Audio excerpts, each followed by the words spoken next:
In 1812, the brothers Grimm were collecting folk tales across the German countryside, documenting stories that had been passed down through generations of oral tradition.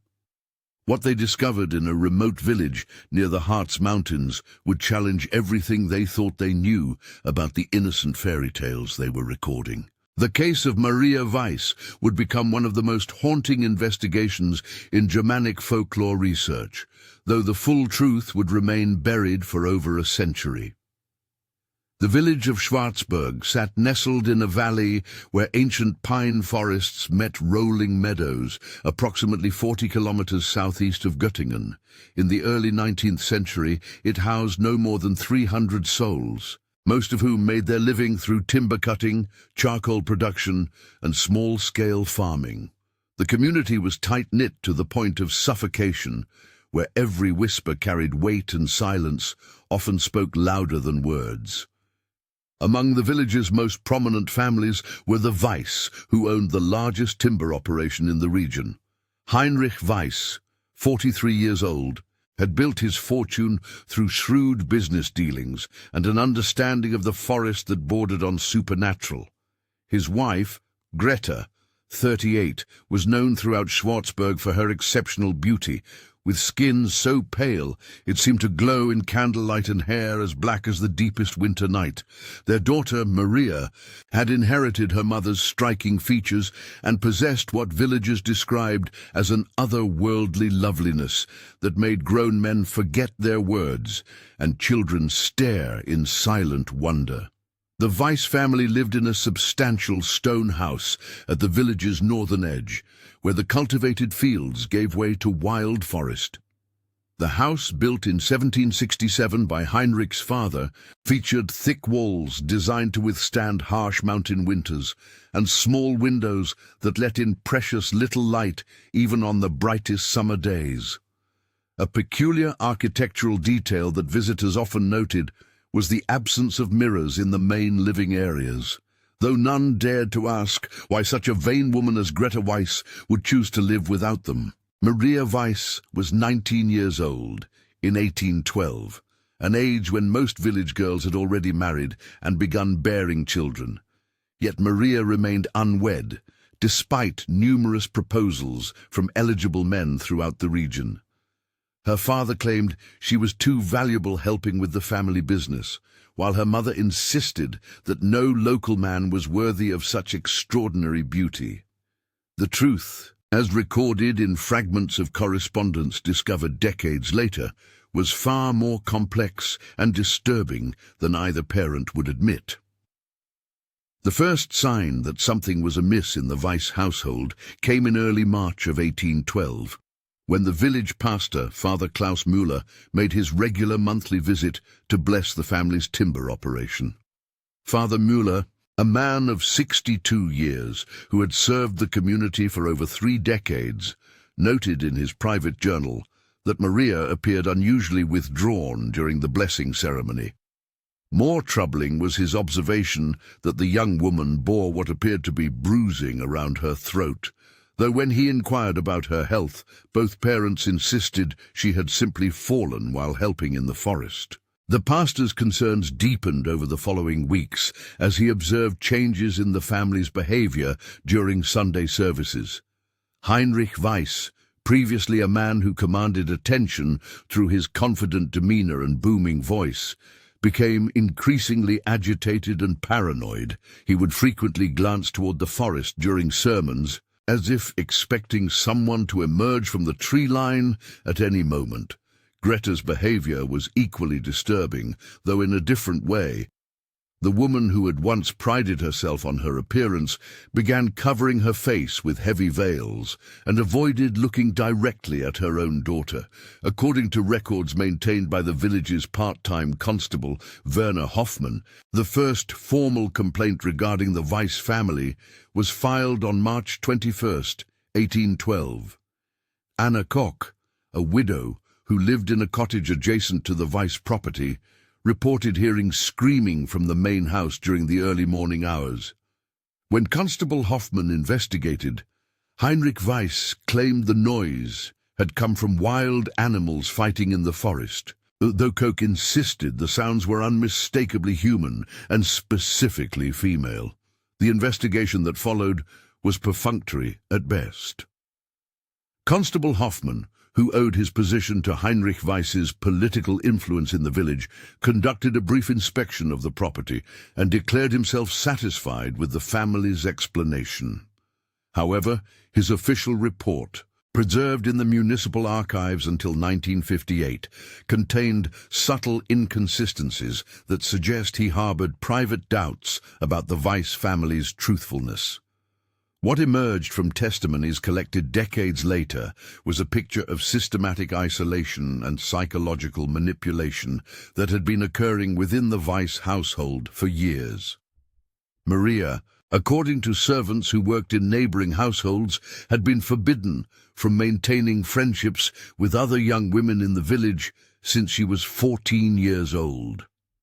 Her education, conducted entirely at home by private tutors arranged by her mother, focused heavily on domestic skills and religious instruction while avoiding any subject that might encourage independent thinking. The tutors themselves, when interviewed years later by researchers from the University of Göttingen, described Maria as an exceptionally intelligent young woman whose spirit seemed to diminish with each passing month. Johann Weber, a mathematics instructor who taught Maria from 1808 to 1810, recalled that she would often stare out the window during lessons, focusing on a particular section of forest where 7 large oak trees stood in an almost perfect circle. When Weber asked about her fascination with the trees, Maria replied that they reminded her of friends she once had but could no longer see. This reference to 7 friends would later prove significant when investigators discovered a group of unmarked graves in the forest clearing Maria had observed so intently. The graves, found during a timber survey in 1863, contained the remains of 7 young women, all between the ages of 16 and 22 at the time of death. While no formal investigation was conducted due to the advanced decomposition and lack of identifying materials, local folklore suggested these were the bodies of young women who had disappeared from surrounding villages over the course of several decades. The connection between these deaths and the Weiss family remained speculative until 1956, when renovations to the old Weiss house revealed a hidden chamber beneath the kitchen floor. Inside this chamber, investigators found personal belongings that matched descriptions of items worn by several of the missing women, including a distinctive silver locket that had belonged to Elizabeth Kruger, who vanished from the nearby village of Himmelberg in 1809. More disturbing than the physical evidence was a collection of detailed journals kept by Greta Weiss, documenting what she referred to as her beauty preservation rituals. The journals, written in a mixture of German and Latin, described elaborate ceremonies involving the consumption of various herbal preparations and the use of what she termed life essence obtained from younger women. While modern analysis has dismissed these practices as delusional behavior rooted in severe mental illness, the meticulous nature of Greta's record-keeping suggests a systematic approach to what she genuinely believed was magical rejuvenation. The journals also revealed the true nature of Maria's imprisonment within her own home. From the age of 16, she had been confined to the house and its immediate grounds under the pretense of protecting her from the corrupting influences of village life. In reality, her mother viewed Maria's youth and beauty as both a threat and a resource. The daily routines described in Greta's journals included forced consumption of various herbal mixtures designed to maintain Maria's health and appearance, as well as ritualistic activities that border on psychological torture.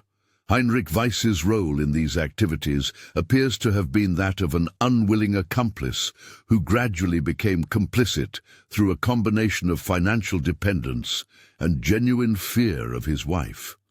Letters discovered in 1892 during the demolition of a storage shed on the property revealed Heinrich's growing desperation as he realized the extent of his wife's delusions and the danger they posed to their daughter.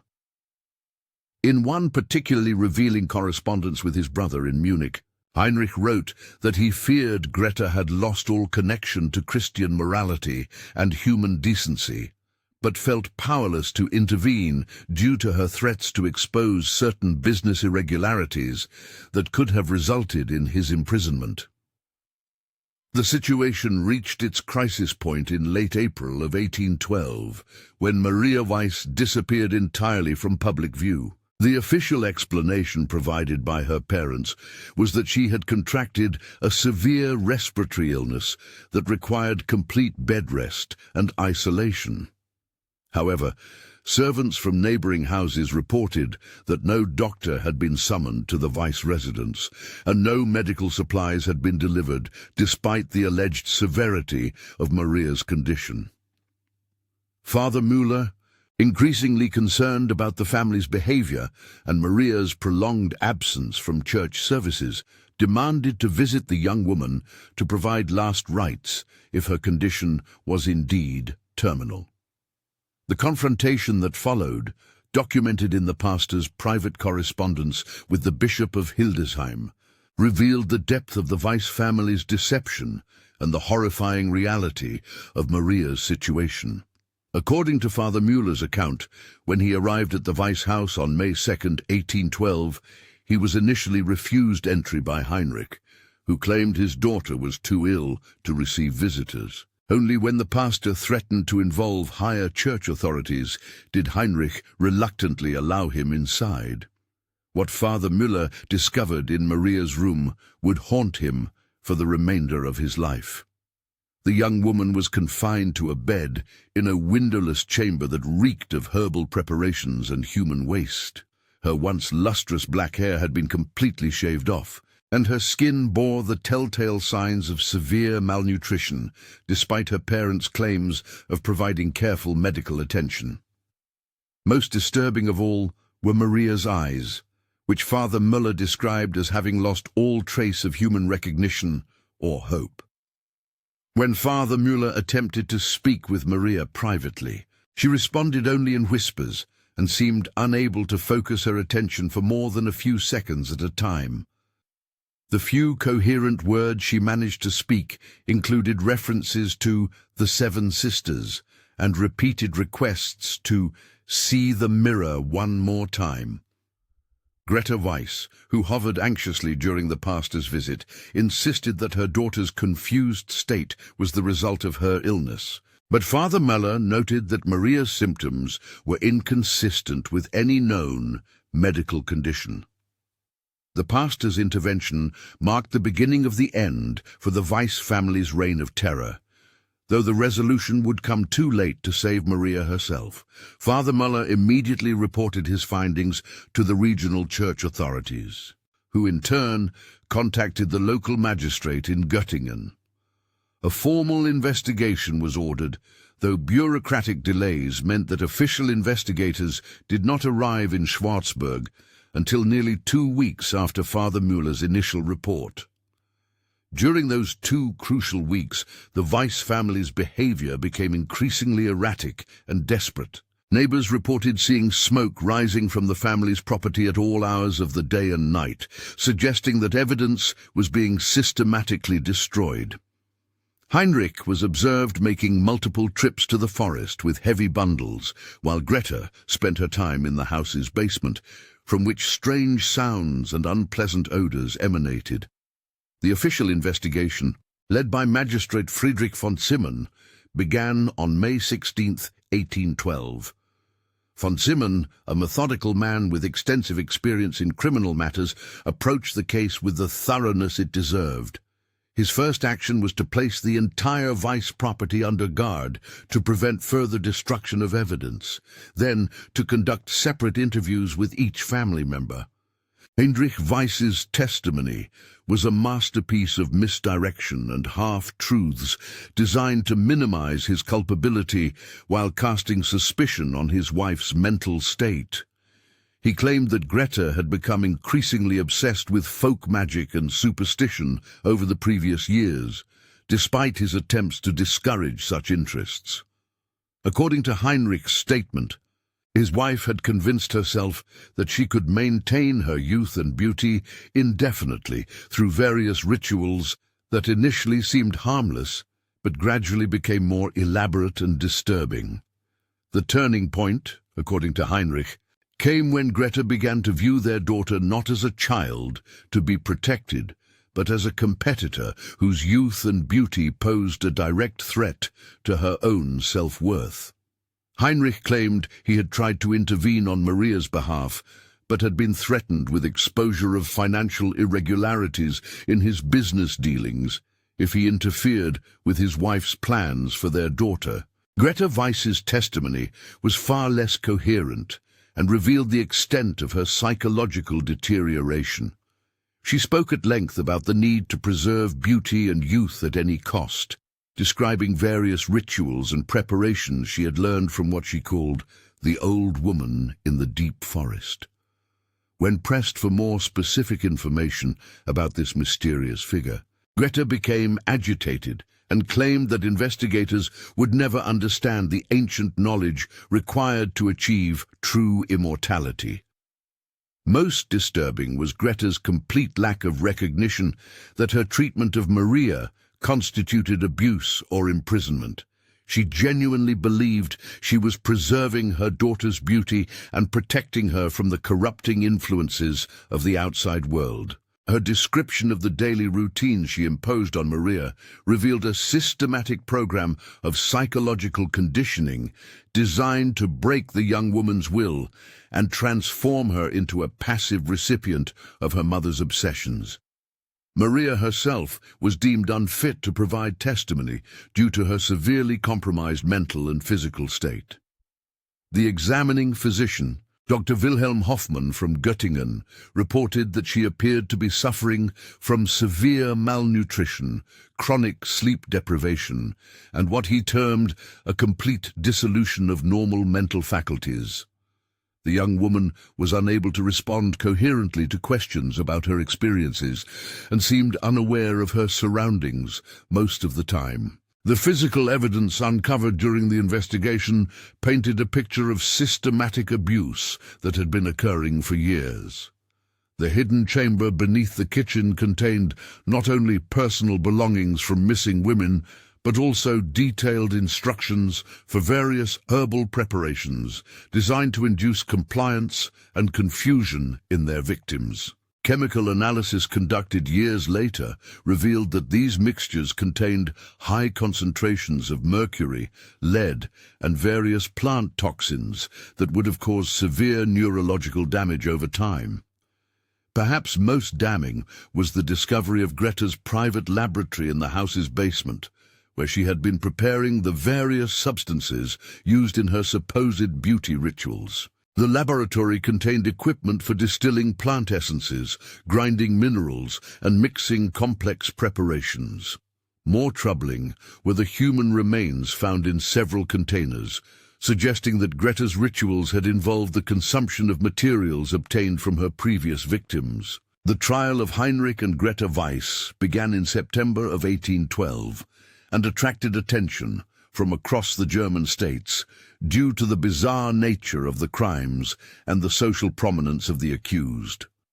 The proceedings were complicated by questions about Greta's mental competency and the extent of Heinrich's knowledge of his wife's activities. Public opinion was divided between those who viewed the couple as monsters who had preyed on innocent young women and those who believed Greta was suffering from a form of madness that diminished her culpability.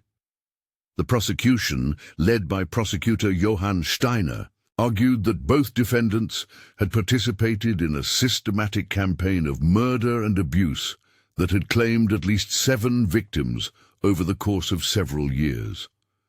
The evidence presented included testimony from family members of missing women, physical evidence found on the Weiss property, and expert analysis of the various substances found in Greta's laboratory. The defense strategy focused heavily on Greta's alleged mental illness, arguing that she had been driven to her crimes by a form of hereditary madness that had progressively worsened over time. Heinrich's defense team portrayed him as another victim of his wife's manipulation, claiming that he had been threatened and coerced into silence about activities he neither understood nor supported. The trial's most dramatic moment came when Maria Weiss was brought into the courtroom to be examined by the judge. The young woman, who had once been described as the most beautiful in the region, appeared as a broken shell of her former self. Her hair had begun to grow back in patches, revealing areas of permanent baldness caused by repeated applications of chemical substances. Her skin bore the scars of various procedures and treatments, while her eyes showed no recognition of her surroundings or the people present. When the judge attempted to question Maria about her experiences, she responded only with fragments of nursery rhymes and repeated requests to see her reflection in a mirror. The sight of this once vibrant young woman, reduced to such a state, moved several jurors to tears and eliminated any lingering sympathy for her parents. The verdict, delivered on November 3, 1812, found both Heinrich and Greta Weiss guilty of multiple counts of murder, kidnapping, and abuse. Greta was sentenced to death by hanging, while Heinrich received a sentence of life imprisonment due to the court's finding that he had been coerced into participation rather than acting as a primary perpetrator. The sentences were carried out on December 15, 1812, with Greta showing no emotion as she was led to the gallows and Heinrich collapsing upon hearing that he would spend the remainder of his life in prison. Maria Weiss was placed in the care of the Sisters of Mercy Convent in Göttingen, where efforts were made to restore her physical and mental health. The nuns who cared for her reported that she showed gradual improvement in her physical condition, but never fully recovered her cognitive abilities or emotional responsiveness. She would often spend hours staring at her reflection in windows or polished surfaces, as if trying to reconcile the face she saw with her memories of who she had once been. The Maria Weiss case became a subject of academic study and popular fascination throughout the 19th century. Legal scholars used it as an example of the challenges posed by crimes motivated by severe mental illness, while medical researchers examined the long-term effects of the various substances Greta had administered to her victims. The case also influenced the development of legal protections for children and young adults who might be vulnerable to abuse by family members. The brothers Grimm, who had originally intended to include a version of Maria's story in their collection of folk tales, ultimately decided that the reality was too disturbing for publication. However, elements of the case influenced their retelling of the Snow White tale, particularly the emphasis on a stepmother's jealousy of her daughter's beauty and the use of poisoned substances to maintain control. The 7 graves found in the forest may have inspired the inclusion of 7 dwarfs who protect the innocent protagonist from her persecutor. Local folklore in the Schwarzburg region preserved distorted versions of the Maria Weiss story for generations, though the details became increasingly fantastical over time. Villagers spoke of a beautiful young woman who was imprisoned by an evil witch who stole the life force of other maidens to maintain her own youth. These stories often included supernatural elements that were absent from the documented facts, such as magic mirrors that revealed the truth about their users' hearts and forests inhabited by protective spirits. The actual fate of Maria Weiss remained uncertain for many years after her parents' trial. Convent records indicate that she lived at the Sisters of Mercy facility until 1828. When she disappeared during a winter storm. Some accounts suggest she wandered into the forest and died of exposure, while others claim she was taken in by a family in a distant village who cared for her until her natural death. The truth was never definitively established, and Maria's final resting place remains unknown. The Weiss property was abandoned after the trial and gradually fell into ruin. Local residents avoided the area, claiming that it was cursed and that strange sounds could still be heard coming from the ruins of the house. The forest clearing, where the 7 graves had been discovered, became a site of morbid curiosity for visitors from neighboring regions, though most found the atmosphere too oppressive to remain for long. In 1863, efforts to harvest timber from the Weiss forest were abandoned after workers reported finding additional human remains scattered throughout the area. While no formal investigation was conducted, local authorities estimated that the total number of victims might have exceeded 20, making Grete Weiss one of the most prolific serial killers in German history. The forest was declared off-limits to civilian access and remained undisturbed until the early 20th century. The psychological profile of Grete Weiss, developed by modern researchers, suggests that she suffered from a rare form of narcissistic personality disorder complicated by delusional beliefs about aging and beauty. Her crimes appear to have been motivated by a pathological fear of losing her physical attractiveness, combined with a genuine belief that she could prevent aging through ritualistic consumption of materials obtained from younger women. The systematic nature of her activities and her ability to maintain a facade of respectability for years demonstrates a level of cunning and self-control that contradicts simple explanations of madness. Heinrich Weiss died in prison in 1837, having served 25 years of his life sentence. Prison records indicate that he spent his final years in a state of deep remorse, frequently writing letters to the families of his wife's victims, expressing his regret for his failure to prevent their deaths. He never fully explained his motivations for remaining silent about Grete's activities for so long, though his correspondence suggests that a combination of financial dependence, genuine fear, and gradual psychological conditioning had rendered him incapable of decisive action.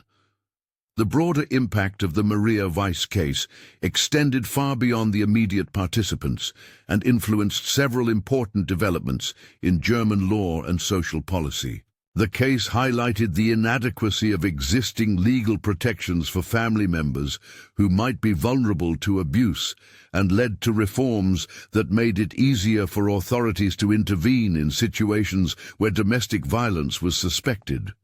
It also contributed to growing awareness of the need for professional medical and psychological treatment for individuals suffering from severe mental illness. Academic interest in the case persisted well into the 20th century, with researchers from universities across Europe studying the documents and evidence preserved from the original investigation. A comprehensive analysis published by the University of Hamburg in 1954 concluded that Grete Weiss represented a unique case study in criminal psychology that combined elements of serial killing, domestic abuse, and delusional behavior in ways that had rarely been documented before or since. The influence of the Maria Weiss case on German folklore and popular culture cannot be overstated.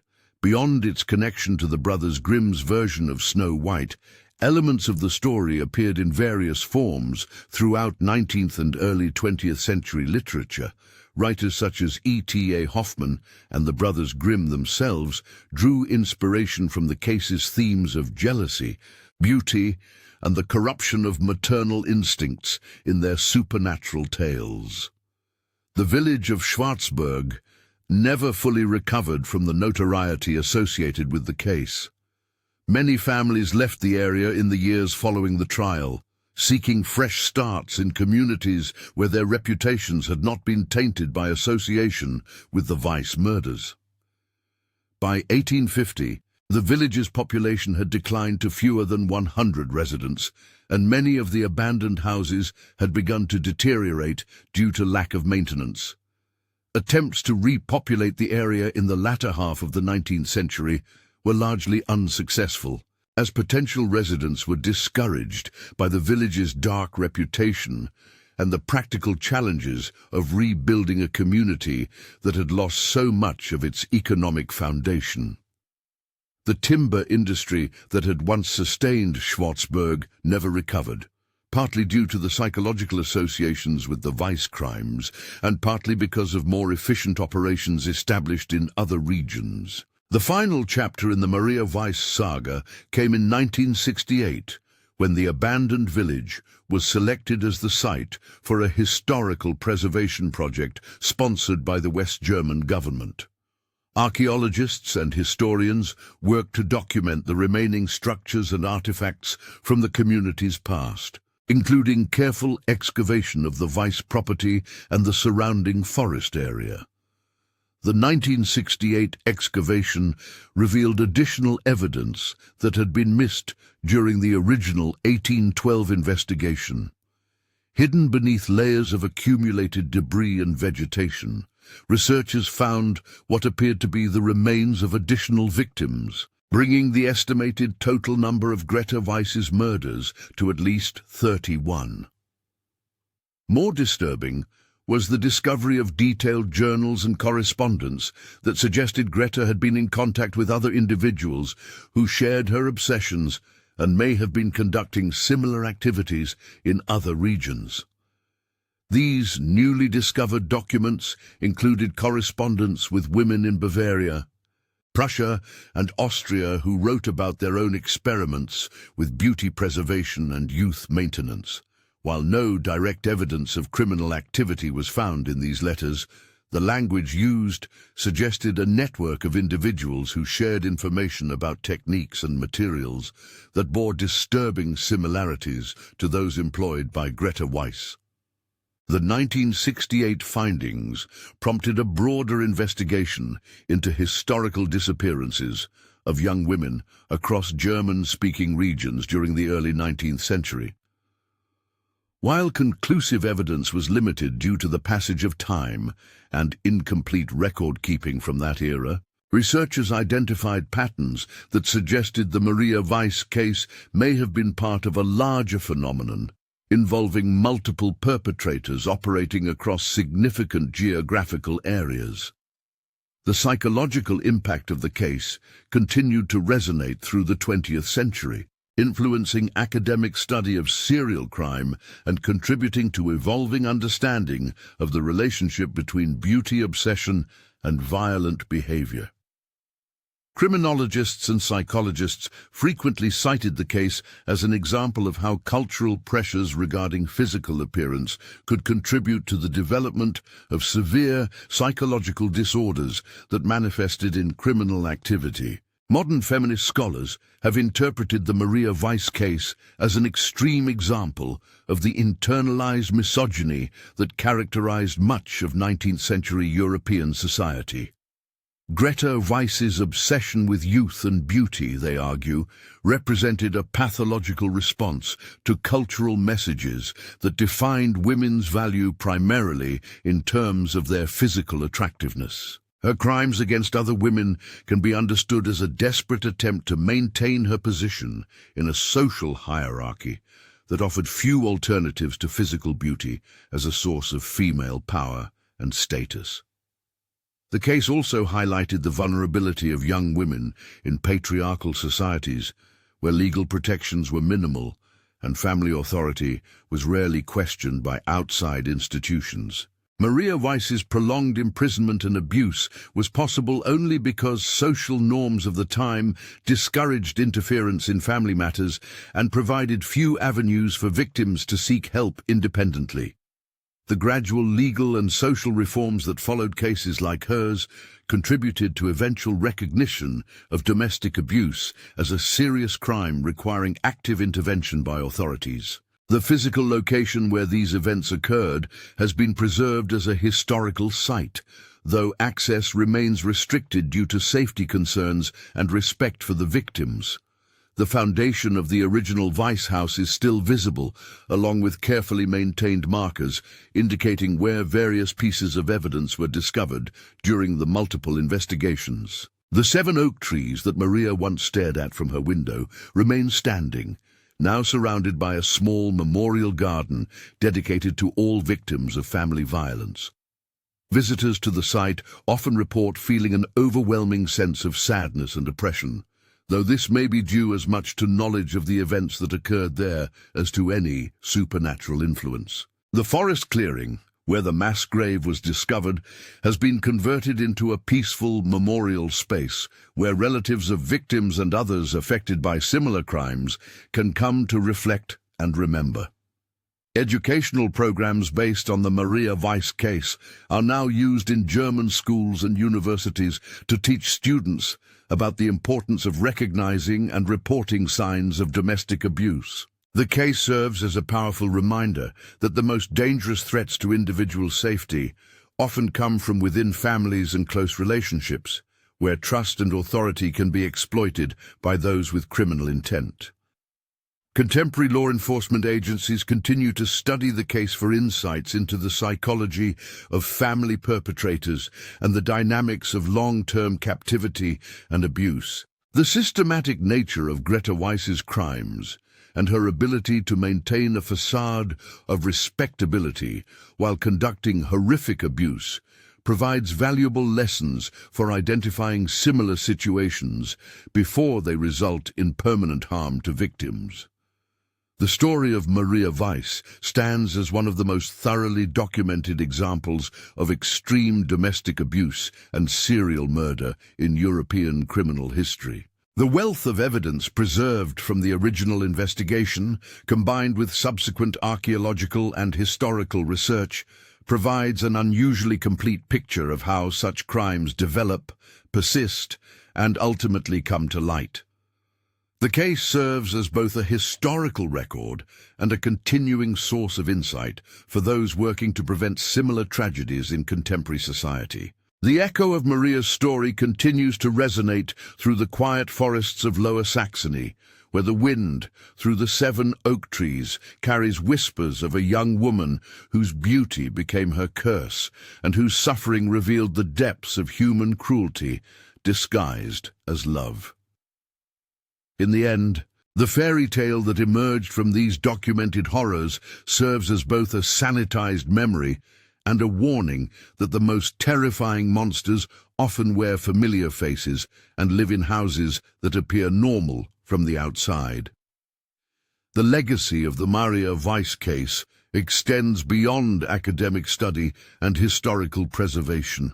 In 1956, when the hidden chamber beneath the Weiss house was first discovered during renovation work, investigators found one final piece of evidence that had escaped detection during the original 1812 investigation: a small hand mirror wrapped in decaying cloth and hidden within the stone walls.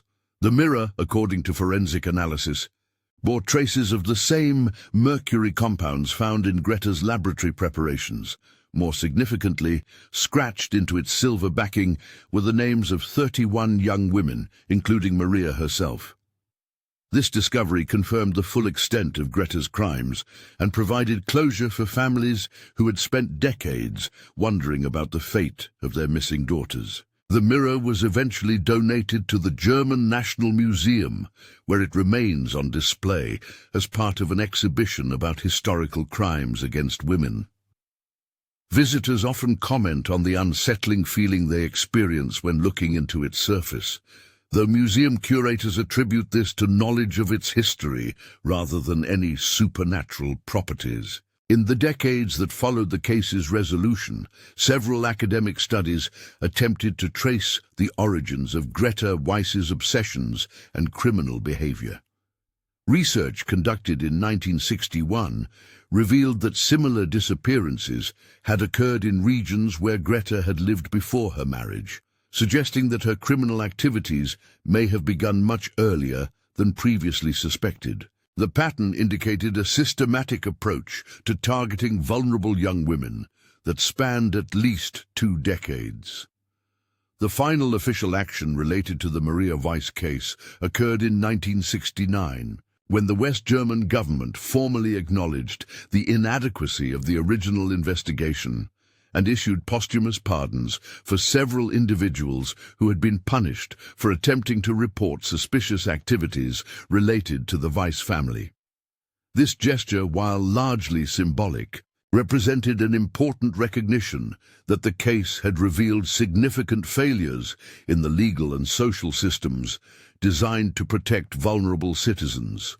Today, the name Maria Weiss is remembered primarily through the sanitized fairy tale that emerged from her tragedy.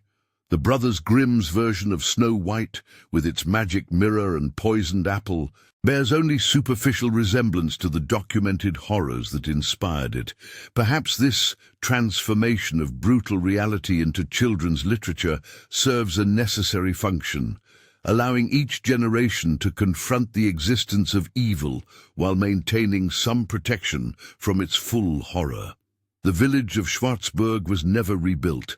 The site remains a protected historical area, accessible only to researchers and visitors with special permits. On quiet winter evenings, when snow covers the ruins of the Weiss house and ice forms on the surfaces of the memorial pools, the silence is so complete that some claim they can still hear the echo of a young woman's voice, calling out for someone to show her the face she can no longer remember. The case of Maria Weiss stands as a reminder that the most enduring monsters are not the supernatural creatures of fairy tales, but the ordinary people whose capacity for cruelty exceeds the boundaries of human understanding. In the end, no magic mirror was needed to reveal the truth about Greta Weiss's heart. The evidence was written in the suffering of her victims and preserved in the careful documentation of investigators who refused to let such crimes disappear into silence. The 7 oak trees still stand in their perfect circle, marking the place where truth was finally uncovered and justice, however delayed, was ultimately served. They serve as living monuments to Maria Weiss and all the other young women whose lives were stolen in pursuit of an impossible dream of eternal beauty.